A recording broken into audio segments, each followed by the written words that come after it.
안녕하세요. 저는 얼마 전 줏대 없는 남편분과 이혼한 여성입니다.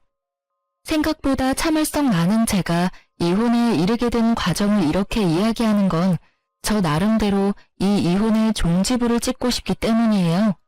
사실 여전히 저는 이 남편 때문에 얻은 남성 불신 때문에 너무도 고생하고 있는 중이거든요. 이혼만 하면 다 잊고 정말 혼자, 아니 애랑 둘이서 잘 살 줄 알았는데 그것이 그리 쉬운 일이 아니더군요. 이제는 이미 끝난 일인데도 여전히 저를 괴롭히고 있거든요. 아무것도 하지 않고 멍하니 있을 때나 가끔씩 아이가 아빠에 대한 이야기를 할 때면 생각만으로도 우라통이 터져서 미쳐버릴 것 같아서요. 친구에게 이야기했더니 차라리 다 털어놓으면 마음이 편해지지 않겠냐는 생각으로 사연 글을 써봅니다. 저와 남편은 같은 직장에서 일하는 동료를 만나서 결혼했어요. 동갑이었기 때문에 제가 실제적으로는 더 오랫동안 회사에서 근무를 하고 있는 상황이었고, 남편은 저희 회사에 들어오기 전에 벌써 두 군데 회사를 거쳐 들어온 상황이었어요. 남편은 느긋하고 쾌활한 성격의 분위기 메이커였어요. 옆에 있기만 해도 주변 사람들이 즐거워했으니까요. 그렇지만 일을 잘했냐고 물어본다면 글쎄요 라는 답밖에 못할 정도로 일은 못했어요. 제가 옆에서 봤을 때는 못한다기보다는 따분해하고 금방 흥미를 잃을 것 같다는 느낌이 더 컸죠. 당시에는 젊은 사람에게 회사라는 게 다 그런 거라고 생각했기에 별로 큰 문제 삼지 않았어요. 하지만 지금 돌이켜보면 남편은 한 가지에 진득하게 붙어서 집중할 수 있는 사람은 아니었어요. 처음에 말한 그대로 줏대가 없는 사람이었거든요. 그래도 같이 있으면 즐거운 사람이었기에 남편이 제게 고백을 하고 청혼까지 했을 때는 당연히 받아들였어요. 결혼이라는 게 중요한 건 저도 알았지만 저도 처음 해보는 거고 상대방을 다 안다고 착각하고 있었거든요. 내가 그 사람의 모든 모습을 봤다고 또 알고 있다고 말이죠. 그렇게 맹신했던 대가는 결혼 후에 모두 지불하게 됐죠. 이런 상황에 시댁이라도 저와 마음이 맞았다면 제가 힘든 일도 없었을 텐데 시댁도 저와는 영 다른 세계의 사람들이었어요. 시어른들은 남편을 최우선으로 생각하는 사람이었어요. 물론 제 자식 귀엽고 사랑스러운 건 당연한 거지만 시부모는 좀 지나치다고나 할까요? 무슨 일이 벌어져도 남편보다는 제 탓을 하더군요. 저와 결혼하지 않았을 때는 도대체 누구 탓을 했을까 하는 그런 생각까지 들도록 만드는 분이었어요. 저와 직접적으로 연관된 일이 아님에도 언제나 제 탓을 하고 남편을 두둔하는 분들이었죠. 게다가 무엇보다 맞벌이를 그다지 좋아하지 않으셨고 그 시간에 제가 남편을 내조하고 육아를 해주길 바라는 분들이었어요. 하지만 그럴 수는 없었죠.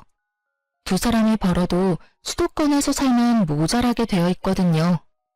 저희 친정이나 시댁은 고만고만한 데다가 저랑 남편 직장도 그리 좋은 곳은 아니라 많이 벌지도 못했으니까요. 현실적으로 안 되는 문제를 언제까지고 꼬투리 잡아 요구하시는 분들을 보며 이대로 결혼 생활이 잘 될까 싶은 생각도 들었었죠. 그리고 그런 고민에 확신을 더해주게 된 사건이 벌어졌어요. 결혼 후 4년 차에 일어난 일이었죠. 그때는 이미 첫째가 태어났고 저는 이제 막 육아휴직에서 복귀한 상황이었어요. 그런데 남편이 갑자기 며칠째 저한테 그런 소리를 하더군요. 당신은 내가 이 직장보다 더 좋은 곳에 갈 수 있을 거라고 생각하지 않아? 그게 무슨 말이야? 왜? 더 좋은 직장에서 오래? 오라면 가야지. 돈도 많이 주고 복지도 빵빵하면 두말 없이 돌아서서 가야지. 역시 그렇지? 왜? 어디서 연락 왔어? 뭔데 그런 걸 물어? 사실은 내가 공무원 공부를 생각 중이거든. 아무래도 안정적이고 길게 갈 수도 있고 복지도 좋잖아. 그래서 그러는데 당신이 좀 도와주지 않을래? 저는 천진난만하다 못해 멍청한 남편의 얼굴을 보며 당황했어요. 갑자기 30대 후반에 무슨 공무원 타령인지. 저는 얼굴로 말했죠. 공부는 무슨 공부야.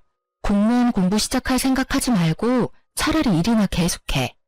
당신 잊었나 본데 우린 애가 있는 3인 가족이거든? 당신 공부한답시고 돈 안 벌면 내가 번 돈으로 생활해야 하는데 감당이 안 돼. 절대로 안 된다고. 그러니까 절대로 허튼 생각하지 말고 지금이라도 생각 접어.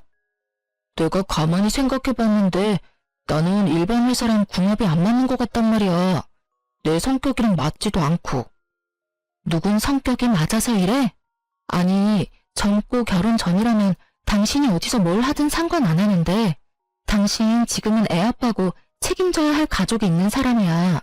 성격만으로 일 때려치우고 나간다는 건 정말 말도 안 되는 이야기라고. 게다가 직장 나오고 다음 계획이 공무원 공부라고? 그거 경쟁률이 몇 대 몇인지는 알고 이러는 거야? 아니면 나 일부러 엿먹으려고 이러는 거야? 결국 큰 소리가 나올 수밖에 없었죠. 그렇지만 남편의 요구는 계속됐어요. 그 주 주말에 시댁에 가서도 똑같은 말을 들어야 했고 저도 똑같은 말을 되돌려줬죠. 철벽 치듯 하는 저를 보더니 시모가 한마디 하더군요. 예, 무슨 이야기인데 이렇게 안 된다고만 하니 무슨 일 있어? 저는 이때다 싶어 시모에게 말했어요. 남편이 하려는 미친 짓거리들을요. 아무리 시모가 제 자식만 애정하는 사람이라도 이 나이에 공무원 공부가 말도 안 되는 일이라는 것쯤은 당연히 알고 있을 거라고 생각했으니까요. 이 사람이 직장 그만두고 공무원이나 한다잖아요. 지금 당장 붙을 수 있는 것도 아닌데 지금 시작하면 언제 합격하고 언제부터 이래요? 게다가 현실성도 없고 지금 시기가 너무 안 좋잖아요. 혼자 버는 데다가 애까지 있는데 가장이 쉬면 남은 가족은 어떡하냐고요. 제 말을 듣던 시모의 얼굴이 이상하게 변하더니 제 예상과는 꽤 다르게 상황이 흘러갔어요. 넌 어떻게 마누라가 돼서는 남편 생각을 그렇게 몰라줘? 남편이 큰 뜻을 품었으면 당연히 지원해줘야 하는 거지. 그걸 혼을 내고 있어? 그리고 너 일하잖아. 매번 일하는 거 자랑으로 생각하면서 내가 그만두고 내조하라고 할 때도 절대 일 그만 안 뒀잖니. 그러면 네가 벌어서 살림하면 되는 거 아니니? 왜 자꾸 애를 잡아? 시모의 그 말에 한마디 해주고 싶었지만 쪽수로 밀리니 어쩔 수 없더군요. 남편을 믿는 마음은 눈꽃만큼도 없었지만 남편의 공부를 허락하기로 했어요. 그렇지만 다짐을 받았죠. 1년 안에 안 될 것 같으면 포기하라는 것과 남편이 돈을 벌지 않으니 최대한 아껴 쓰라는 것까지요. 그랬더니 남편이 좋아서는 당장 퇴사하고 공무원 시험 교재를 사러 가더군요. 그렇게 남편의 수험 생활이 시작됐어요. 나이가 있으니 외우는 것도 어려운 일이었고 외웠다 하더라도 다른 일 잠깐 하면 까먹기 일쑤였죠. 솔직한 말로 1년 안에 공무원 안 되면 남편을 다시 취직시키고 엄청 갈굴 생각으로 참고 있었어요.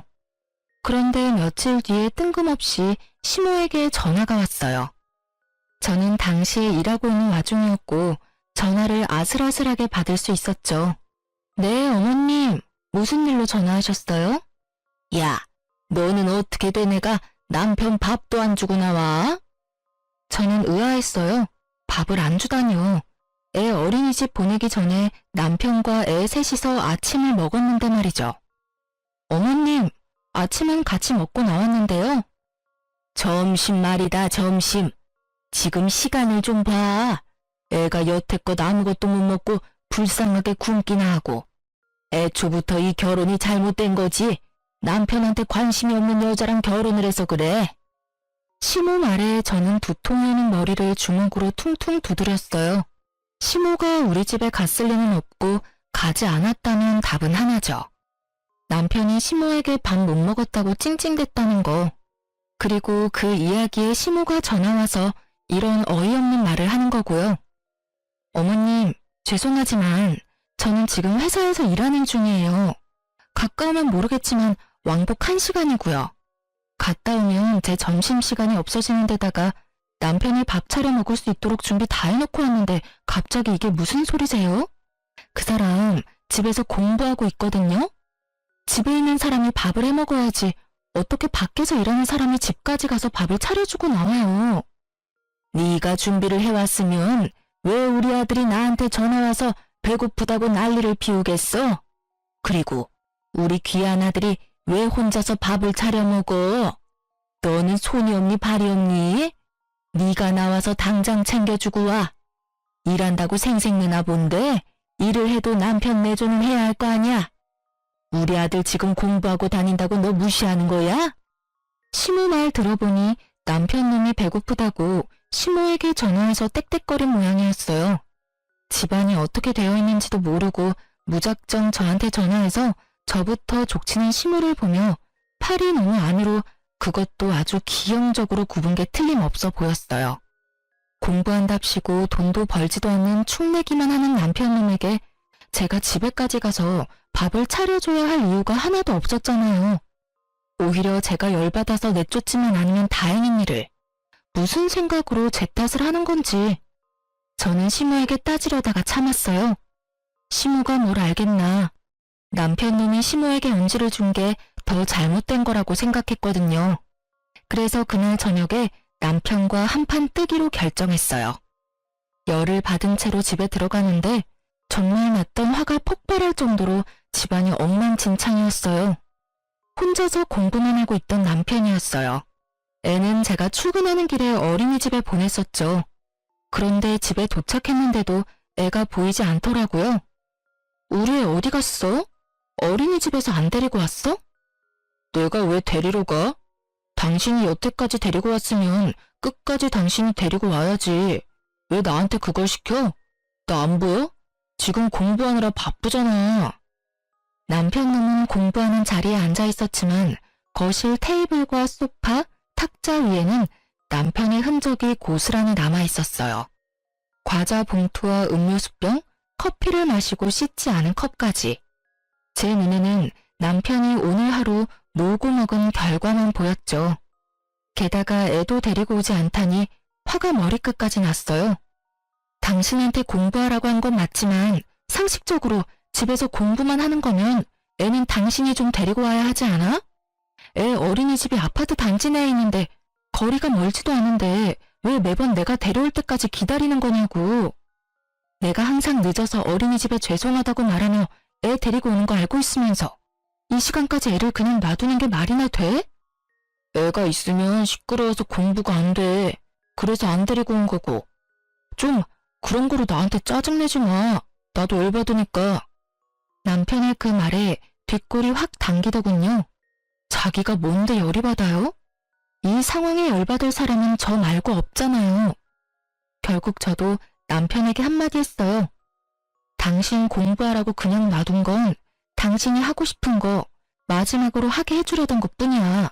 그런데 당신이 공부한다는 핑계를 대면서 이 집안에서 아무런 일도 하지 않으려고 하는 건 용납 못해. 무슨 말이냐고? 이 집은 전세이긴 하지만 내 집이고 돈 버는 사람도 나뿐이거든? 앞으로 적당히 하지 않으면 쥐뿔도 없을 거라는 이야기야. 적당히 눈치껏 알아서 하지 않으면 나도 당신처럼 일 그만두고 공기업이나 확 준비해버릴 테니까. 그러면 아무도 돈 못 벌고 우리 셋 나란히 이 집에서 아사하는 거야. 알았어? 소리를 지르는 제 모습이 생소했는지 남편이 연신 당황한 표정으로 어색해하고 있기만 하더군요. 저는 남편에게 말했죠. 당신이 공부를 한다고 해서 우리 집안일에서 벗어난다고는 생각하지 마. 진짜로 그렇게 생각하고 있는 거면 당신이랑 내가 왜 같이 살아? 부부는 함께 사는 사이지 한 사람이 희생하는 관계는 아니잖아. 나한테 이 짐 저 짐 다 얹어두고 싶으면 차라리 한마디만 해. 바로 이혼하자고.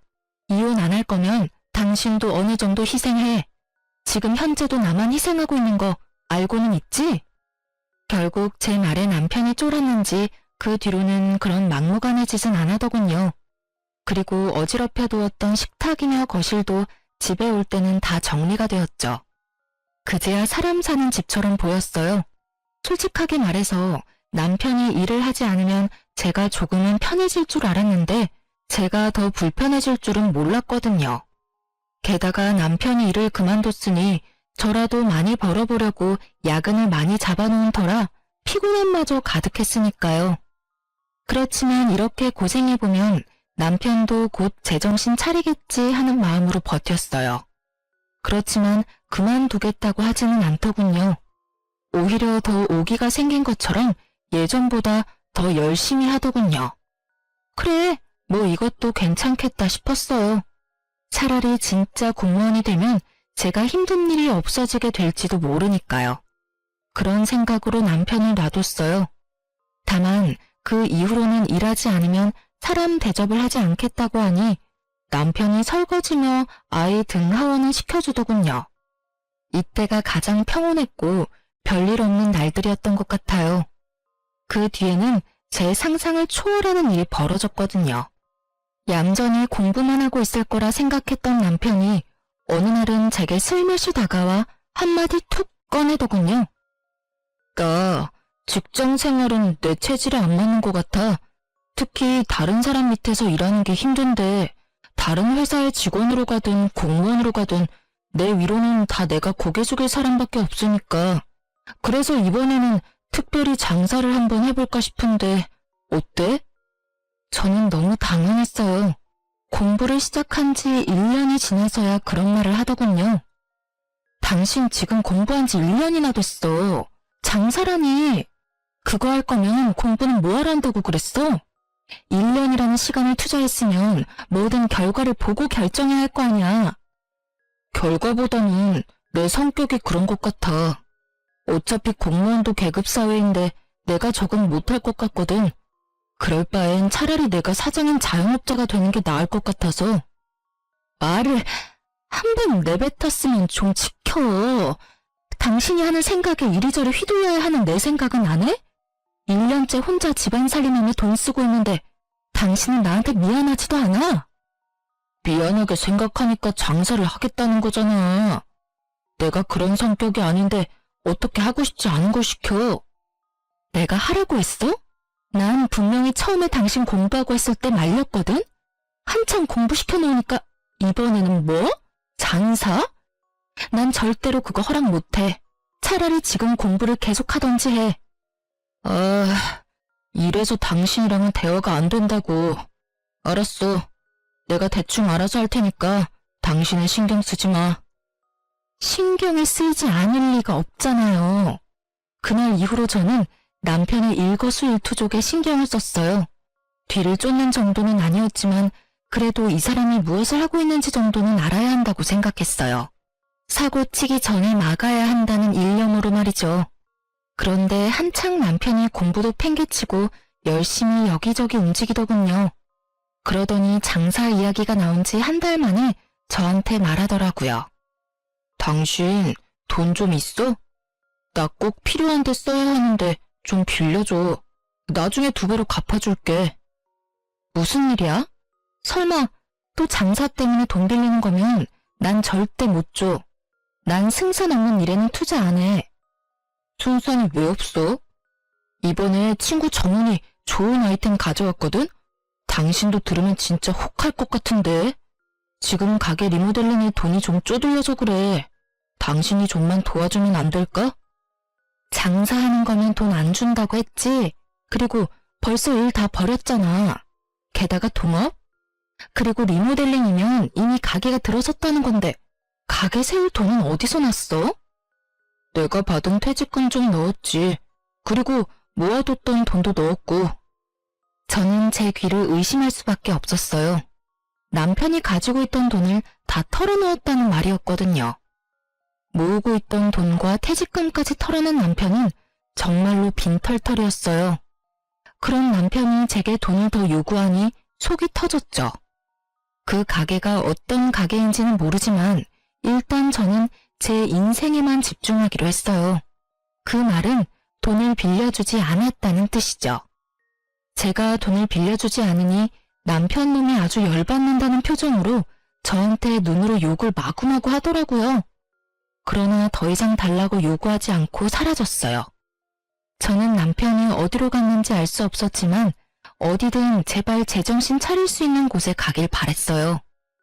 그리고 한 달 정도 지났을 때 시모가 제게 전화를 했어요. 네, 어머님. 어쩐 일로 전화하셨어요? 너 얼마 얼마 전에 빌려간 4천만 원은 언제 갚을 거니?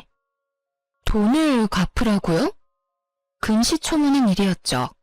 저는 시모에게 돈을 빌린 적이 한 번도 없었거든요. 게다가 4천만 원은 큰 돈이었죠. 그래, 네가 우리 아들 시켜서 돈 가져갔잖아. 이번에 전세 계약할 때 집주인이 4천만 원 올려받게 됐다면서? 저는 그런 말을 한 적이 없었거든요. 어머님, 혹시 그 돈을 준 계좌는 그 사람 계좌인가요? 그래, 아들 앞으로 보냈다. 몇 달 있다가 이자까지 쳐서 보내준다고 했잖니. 그런데 가만히 생각해보니까 그렇게 큰 돈을 그냥 빌려준 게 좀 그래서 말이야. 와서 차용증이라도 써야 할 것 같아서. 시간 되면 아들이랑 집에 좀 오거라. 그제야 저는 지끈거리는 관자놀이를 열심히 주물러댔어요. 저한테 돈이 필요하다며 찡얼거리던 남편놈이 시모에게 제 이름 팔아서 돈을 빌렸더군요. 게다가 시모는 그 돈을 덥석 줘놓고는 저한테 돈이라도 떼일까 싶어 뒤늦게 차용증을 쓰자고 말하는 거였고요. 저는 일단 시모에게 진실을 알려줬어요. 어머님, 그 돈 남편 계좌로 줬으니까 아시겠지만 저는 이 상황에 대해 아는 게 없어요. 그리고 전세는 아직 재계약 이야기도 안 나왔고 집주인에게 연락도 없었거든요. 제 명의로 계약했으니 연락도 저한테 올 텐데 그럴 기미도 없어요. 그럴 시기도 아니고. 게다가 저는 그 돈 구경도 못했어요. 돈이 어디로 갔는지 알고 싶으면 남편에게 물어보세요. 뭐? 그럼 우리 아들이 나한테 거짓말을 하고 그 큰 돈을 가져갔다고? 말이 되는 소리니? 걔가 뭐 때문에 그런 짓을 하겠어? 너 설마 아들이랑 나 사이 이간질하려고 그러는 거니? 바빠서 그럴 틈도 없어요. 어쨌든 남편 오면 물어보세요. 그렇게 이야기하다가 아차 싶었죠. 혹시 남편이 또 시모에게 거짓말하면 어쩌나 싶은 생각에 말했어요. 혹시 모르니까 오늘 저녁에 제가 남편 데리고 시댁갈게요. 어머님은 기다리고 계세요. 저는 그날 저녁 남편이 들어오자마자 시댁으로 향했어요. 그리고 시모 앞에서 남편에게 물었죠. 오늘 어머님이 나한테 돈 4천만 원 갚으라고 하시더라고. 그런데 난 돈을 빌린 기억이 없거든? 당신이 그 돈 받았다는데 어떻게 된 건지 알려줘. 그래, 아들아, 뭔가 잘못된 거지? 네가 나한테 거짓말을 할 리가 없잖아. 왜 네가 돈을 빌리는데 거짓말을 해? 저와 시모의 물음에 남편이 당황한 얼굴로 어물쩍거리더니 한참을 꿈을 대다 말하더군요. 엄마, 사실 내가 장사 준비하고 있거든. 리모델링 비용이 모자라서 돈 좀 빌리려고 와이프한테 이야기했는데 와이프가 못 빌려준다고 하더라고. 그래서 엄마한테 빌린 거야. 역시 장사였어요. 하지 말라고 하는데도 끊임없이 돈을 갖다 바르는 걸 보니 정말 화가 머리끝까지 났지만 시모 앞이라 최대한 참으며 말했죠. 아무리 돈이 급해도 그렇지 마누라 팔아서 돈 마련하는 사람이 어딨어. 당신 혹시라도 그 돈 못 갚으면 나한테 책임 전가하려고 그런 거야? 그런 거 아니야. 그냥 빌려달라고 하면 안 빌려줄 것 같아서 그랬지. 당신도 나한테 무조건 안 된다고 안 빌려준다고만 했잖아. 남편의 생떼를 쓰는 소리에 저는 눈앞이 캄캄하더군요. 이게 책임감을 가진 가장이 할 소리인가 싶었죠. 그렇게 원하면 본인이 차를 담보로 잡아서 대출을 받든 자기 이름으로 신용대출을 끌어다 쓰든 방법이야 여럿이었을 텐데 고작 선택한 방법이 시모에게 마누라 이름 팔아 돈을 마련하는 거라니. 그런데 더 웃긴 상황은 이 다음에 벌어졌어요. 다 네 탓이네. 며느리 네가 우리 아들 길을 죽이고 다니니 애가 길을 못 펴고 우리한테까지 거짓말을 하게 됐잖아. 네가 뭔데 우리 아들을 괴롭혀. 그깟 돈이 뭐가 그렇게 소중해서 장사하겠다는 애를 못하게 막냐고. 그만 좀 하세요. 지금 이 사람 2년 동안 한 일이 뭐가 있는지 아세요? 그 귀한 시간 절반 넘게 공부한답시고 집에 틀어박혀서 제가 벌어다주는 돈으로 느긋하게 살더니 이제 와서 장사하겠다고 집에 있는 돈 다 가져가려고 하잖아요. 둘이 벌어도 모자란 판에 어떻게 혼자 벌고 있는 사람한테 돈 내놓으라고 하냐고요. 제가 뭐 어디 가서 가장 노릇하라고 했어요? 공부하고 싶다고 해서 공부시켜줬더니 시험은 합격도 못 해놓고 이제 와서 장사하겠다고 저러는데 어떤 마누라가 돈을 내놔요? 지금 당장 내 새끼 밥 해먹일 것도 걱정되는 판국에. 너 말 다 했니? 그러는 너는 여태껏 우리 아들이 벌어다주는 돈으로 편하게 살았어, 안 살았어? 네가 그런 소리 하면 안 되지. 너 돈 좀 번다고 생색내면서 그러는 거 아주 꼴 보기 싫어. 왜 우리 아들이 너한테 그런 대접을 받으면서 살아야 해? 그 말을 듣는데 정말로 하늘이 무너지는 기분이었죠. 편하게 살긴 누가 편하게 살아요? 제가 지금 편하게 사는 것처럼 보이세요? 일도 안 하는 남편 공부시키느라 애 등하원도 제가 하고 애 밥 먹이는 것도 제가 하고 집안일도 돈 버는 것도 제가 하는데, 그리고 어머님 말씀대로면 지금 당장 있는 돈 없는 돈 다 긁어모아서 남편 장사하는 데 넣어주고 우리는 길거리에 나 앉아서 손가락이나 빨고 있으라 그 말이에요? 제가 적나라하게 말하자 그제야 시모가 눈치를 보더니 딱 잡아떼더군요. 내가 언제 그렇게 말했어?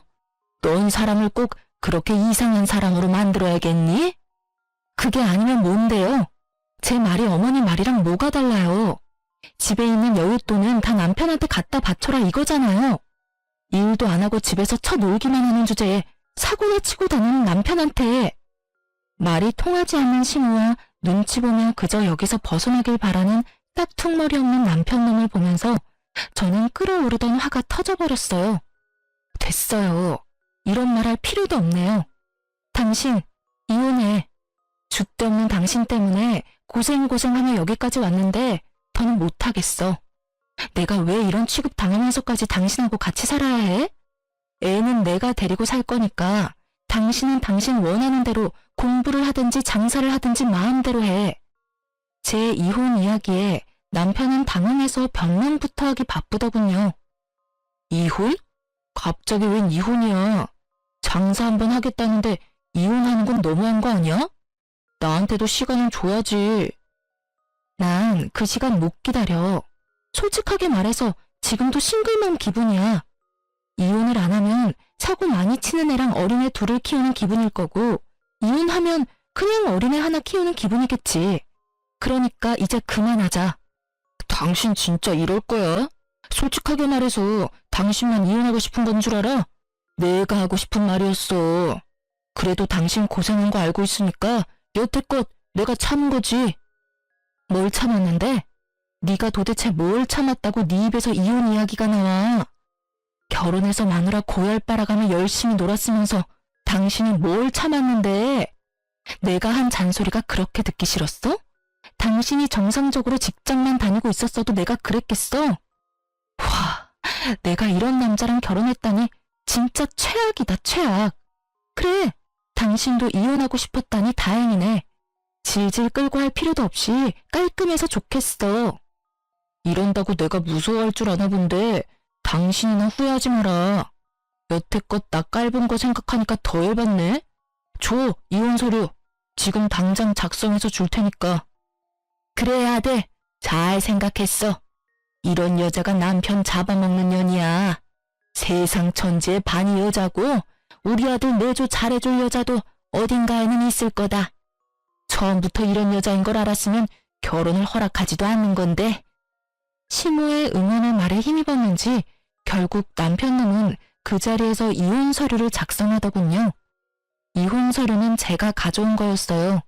솔직하게 말해서 이혼할 마음으로 들고 왔다기보다는 이걸 보면 남편 놈도 제정신 차리지 않을까 싶어서 가져온 건데 아예 반대 결과가 나타나 버렸죠. 남편 놈이 그걸 작성하는 걸 보는데 괜스레 화가 더 치밀어 오르더군요. 왜 지가 더 속 시원해하고 기세등등한지. 나중에 나 잘되고 나서 애 앞세워서 찾아오진 않아. 뭐래? 웃기고 앉았네. 돈이나 벌고 그런 말 하는 게 어때? 지금 당장 돈 10,000원도 못 버는 인간이 허세는? 결국 그렇게 저는 이혼 서류를 냈어요. 소송을 하게 되겠지만 제게 불리할 거라고는 생각지 않았어요. 그만큼 남편의 행동은 정말 최악이었으니까요. 그리고 제가 불리한 판결을 받는다 해도 저 남자와는 더 이상 엮이고 싶지 않았거든요. 서류를 내고 남편은 2주 뒤에 집을 나가기로 결정했어요. 원래 우리가 살던 집은 제가 결혼 전부터 살고 있던 전셋집이었고 계속 계약을 갱신해오고 있었으니 제 명의로 되어 있었거든요. 남편의 지분이 조금도 없으니 나가야 할 사람은 남편 혼자였으니까요. 어차피 시댁으로 들어간다기에 짐을 조금씩 옮기고 있었죠. 그런데 서류 내고 일주일 정도 뒤부터 남편 놈이 초조해하며 제 눈치를 보기 시작하더군요. 저는 관여하고 싶은 마음이 조금도 없었기에 아예 모른 척했어요. 그런데 모른 척해도 들리는 걸 듣지 않게 막을 방법은 없잖아요. 그런데 전화통을 계속 받지 않는 누군가에게로 연락하는 걸 봤죠. 쎄한 기분이 들었어요. 알고 보니 남편과 동업한다던 친구가 잠수를 타서 연락이 안 되는 데다가 리모델링하고 있던 곳은 완전 남의 가게였던 거예요. 한마디로 사기를 당한 거였죠. 어차피 저는 이혼을 할 사람이고 저는 애를 데리고 있잖아요. 남편 놈이 저 상태면 위자료는커녕 아무것도 못 받겠다 싶어서 시모에게 전화를 했어요.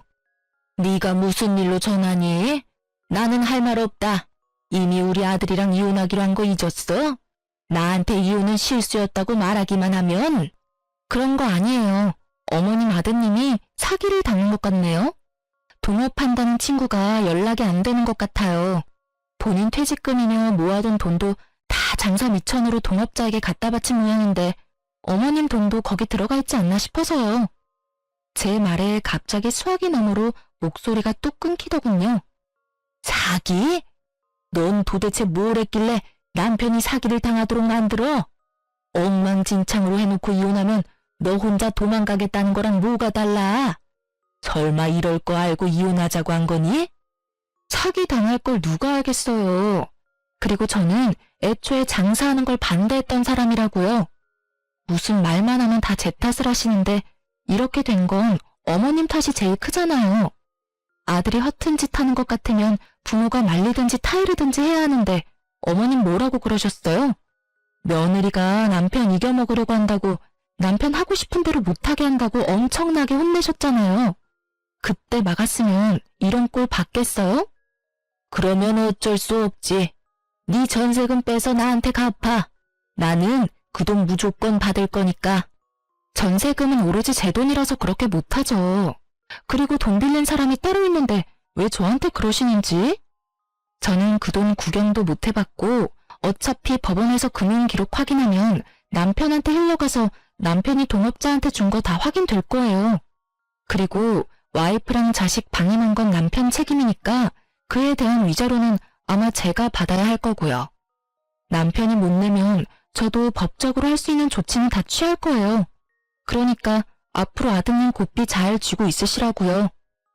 제 말에 시모는 놀랐는지 대답을 못 하더라고요.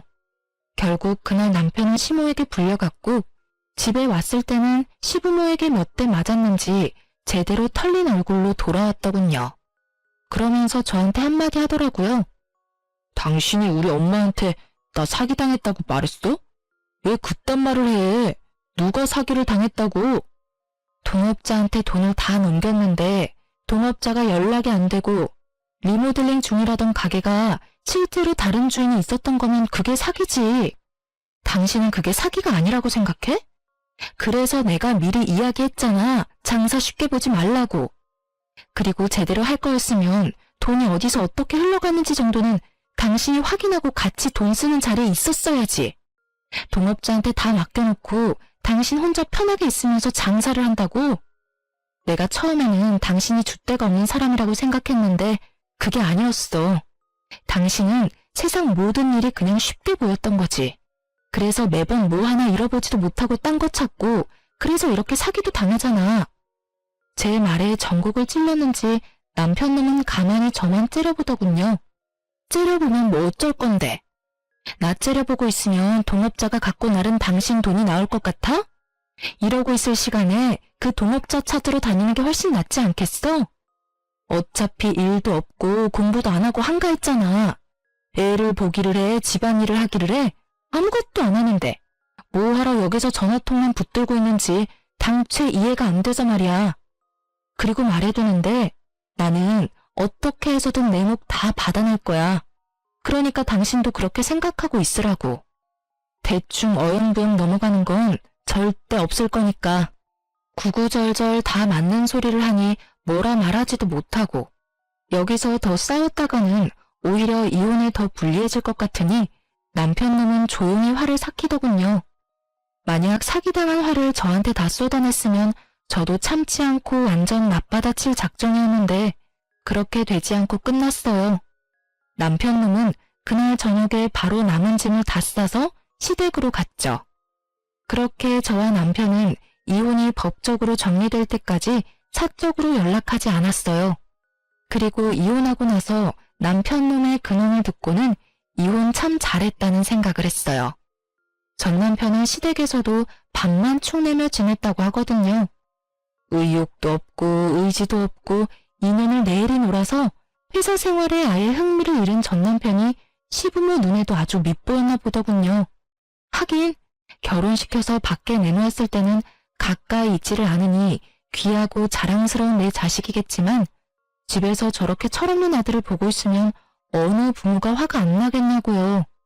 게다가 전 남편이 일을 하지 않고 백수로 지내니 저에게 와야 할 양육비가 오지 않게 된 거죠. 제가 매번 남편에게 양육비 달라고 하면 전 남편은 시부모에게 돈 좀 붙이라며 시부모에게 떠맡기기 바빴거든요. 그게 1년이 넘게 지속되자 시부모님들도 알게 된 거죠. 남편이 인간 말종이라는 걸요. 결국 비난의 화살은 제가 아니라 본인들 아들에게 돌아갔고 전 남편은 시부모 등살에 못 이겨 결국 알바를 시작했더군요. 취직을 하려니 공백기가 좀 있는 데다가 본인도 이제 회사 생활이 영 맞지 않다고 생각했는지 아니면 여가 시간을 즐기고 싶었는지 파트타임 알바를 다니고 있더군요. 그리고 일하고 나서 얼마 안 돼서 저한테 연락이 왔어요. 여태까지 한 번도 애를 보러 오지 않았던 놈이 갑자기 애가 보고 싶다고요.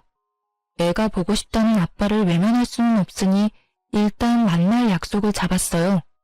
그런데 이놈이 만나자마자 어이없는 말을 하더군요. 나 얼마 전에 일자리 구했어. 일도 지금 하고 있고. 지금 생각해보면 나 생각하고 걱정해주는 사람이 당신뿐이었는데 내가 왜 그랬나 모르겠어. 우리 이혼 다시 한번 생각해보지 않을래? 이대로는 내가 너무 미안해서 그래. 당신한테도 아이한테도. 일자리 구했으면 열심히 일해서 양육비나 보내줘. 나는 당신하고 다시 좋은 마음으로 살 자신이 없거든. 솔직히 당신이 변했다고 해도 이미 내 안에서 당신이라는 사람은 애한테 신경도 안 쓰고 자기 좋을 대로 사는 사람으로 고정되어 있으니까. 그냥 한순간의 일탈이었다고 생각하면 안 돼? 나도 나쁜 의도로 그런 건 아니잖아. 다 우리 가족 잘 되라고 한 선택이었는데 그게 잘 안 됐을 뿐이고. 만약에 내가 한 선택들이 다 잘 됐다면 당신도 나와 이혼하지는 않았을 거 아니야. 아니, 그래도 나는 당신이랑 이혼했을 거야. 당신이 착각하고 있는 것 같은데 내가 확실하게 말해줄게.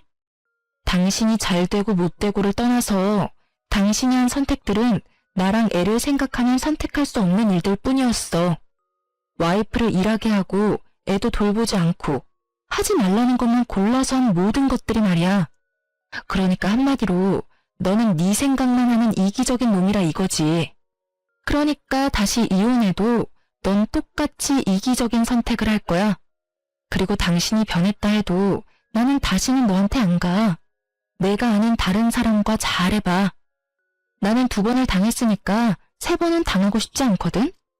내 인생을 걸고 그런 도박을 하라는 건 좀 너무하지 않냐? 제 말에 강한 비난을 읽었는지 남편은 다시 입을 꾹 닫더군요. 제가 넘어올 줄 알았나 봐요. 그렇게 남편은 애를 보는 둥 마는 둥 하고 돌아갔어요. 그리고 그날 저녁에 시모에게서 전화가 왔어요. 이번에는 또 어떤 탓을 하려나 싶어서 전화를 받았죠. 그래, 잘 지내니? 애도 잘 지내지? 오늘 아들이 왔다 갔지 않아? 네, 다녀갔어요. 저는 긴 말하고 싶지 않았어요. 전 남편이 재혼 이야기 꺼낸 것도 하고 싶지 않았고요. 그런데 시모가 그러더군요. 네가 우리한테 서운한 마음인 건 잘 알아. 그렇지만 너희는 가족이잖니? 우리 아들 저렇게 집에서 처량하게 있는 거 보니 딱하고 안 됐어. 나도 그렇고 아들도 그렇고 다시는 너 하는 말, 너 하는 일에 토달지 않겠다 다짐하마. 그러니까 우리 아들 좀 다시 데려가, 응? 저는 이 대목에서 웃을 뻔했어요. 같이 살아보니 자기 아들이 어떤 인간인지를 알았던 모양인지 빠르게 저한테 보내고 싶어서 안달이 났더라고요. 그런데 제가 받아줄 리가 없잖아요. 이제 와서 입 싹 닫고 다시 데려가라는 건 좀 너무하시지 않나요? 그렇게 자랑스럽고 사랑스러운 아드님이면 어머님이 직접 데리고 있는 게 맞는 거 아닐까요? 솔직하게 말해서 저는 자기만 소중하게 생각하는 남자는 필요가 없거든요. 아무리 답답해도 어머님한테는 아들이니까 이해하고 넘어갈 수 있겠지만 저는 생판 남인데다가 그 사람 때문에 피해만 본 사람인데 제가 왜 그 사람을 데려가요? 그 사람이 저와 아이를 가족으로 생각했으면 잘하던 일 때려치우고 공부한답시고 백수돼서 돈을 축내는 일을 했겠어요? 와이프가 하지 말라고 단단히 일렀는데도 장사해보겠다고 있는 돈 다 때려받고 사기 당할 일 만들었겠어요? 사기치려는 놈한테는 못 이긴다는 거 알아요. 그러면 그 동업자라는 사기꾼 말 듣기 전에 마누라 말을 조금이라도 귀담아 들었으면 이런 일이 없었을 거잖아요. 제가 왜 어머님을 위해서, 전 남편을 위해서 다시 재혼이라는 희생을 해야 할지 모르겠네요. 그냥 아드님 옆에 계속 데리고 사세요. 저는 사고만 치고 가정에는 충실하지 않은 이기적이고 줏대없는 남자는 필요 없거든요. 저는 제 할 말만 하고 전화를 딱 끊어버렸어요. 이 얼마나 뻔뻔하고 계산적인 사람들인지. 아무리 봐도 자기가 감당 못할 것 같으니까 저한테 다 넘기려는 수작이잖아요. 게다가 전 남편도 시모보다 더 답이 없는 놈이죠. 이혼할 때 그렇게 기세등등하게 큰 소리 쳤잖아요. 잘 되고 나서 애 앞세워서 찾아오지 말라고요. 그 짓을 지가 지금 하고 있는데 제가 받아줄 거라 생각한 게 웃기지 않나요? 그 이혼 직전의 인연은 제 인생의 암흑기와 마찬가지예요. 그때를 생각하면 진짜 자기 혐오에 빠질 정도거든요.